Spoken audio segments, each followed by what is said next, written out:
Hey love, I'm Sharr Smith, intuitive energy alchemist and spiritual teacher. Welcome to Journée To Self, an emotional wellness and self-discovery podcast here to ask the powerful questions so you can reveal the true potential that exists in all things for yourself, like your life, your business, and your manifestations.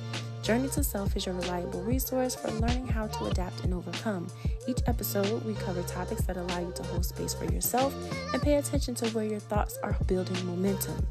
This is so you can take control and transmute the energies of stress, anxiety, and even burnout and begin to create a happy, healthy, and balanced life. What's good, love? It's been a minute. All right, so we're just going to dive right into this thing, okay? One of the biggest challenges in life as a manifestor has been feeling supported, right? So it certainly hasn't been easy learning to navigate this, but at the very least, I feel like I can share what I've been learning or have learned to make this battle, quote unquote, easier, right? So I can't tell you how many times I've mustered the strength and courage, for that matter, to reach out for help, only to discover that my situation is beyond a point where people are willing to help or interested in helping, right? Being honest, it broke my fucking heart, like more times than I care to count or admit. How was I able to help and support so many other people and not have the support I needed when it was my turn? Best believe I wised up and started cutting motherfuckers off left and right, okay? Because you can bet your ass that not every single last one of them trying to spin the block, talking about, oh, you've changed and oh, this and that. Hell yeah. Because the relationship was not mutually beneficial, reciprocal, nor was there mutual consideration. I was always the one giving more, overgiving, overextending, and overworking. No, keep that shit. I digress. This is why, another reason why I say don't fuck over people and you won't be fucked when you need them, okay? I think it bothered me so bad because I don't bother people unless I really need something. In hindsight, being honest, keeping it a buck, that was actually the problem, okay? It's always been important to me that I give more than I take so that those I come in contact with have at least one example in this world of not being taken advantage of or anything else for that matter in this world. But self-sacrifice never gives you the result you want. I thought that doing so somehow reaffirmed that it's possible to have that same experience for myself.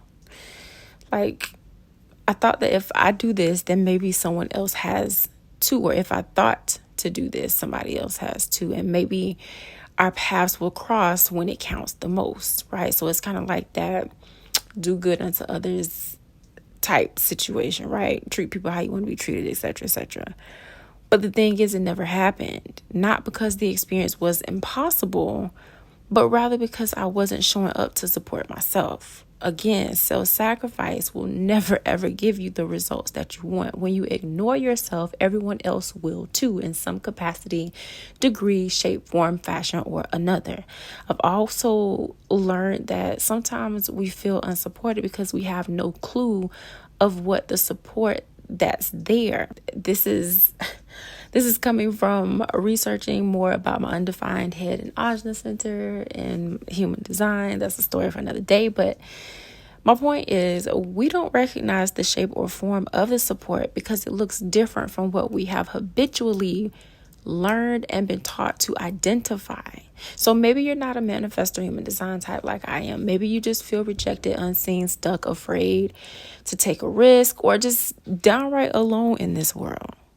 While each of those experiences are very fucking real, they are also only just one perspective. And so I challenge you to actually step a little to the left and shift your range, your perspective of view.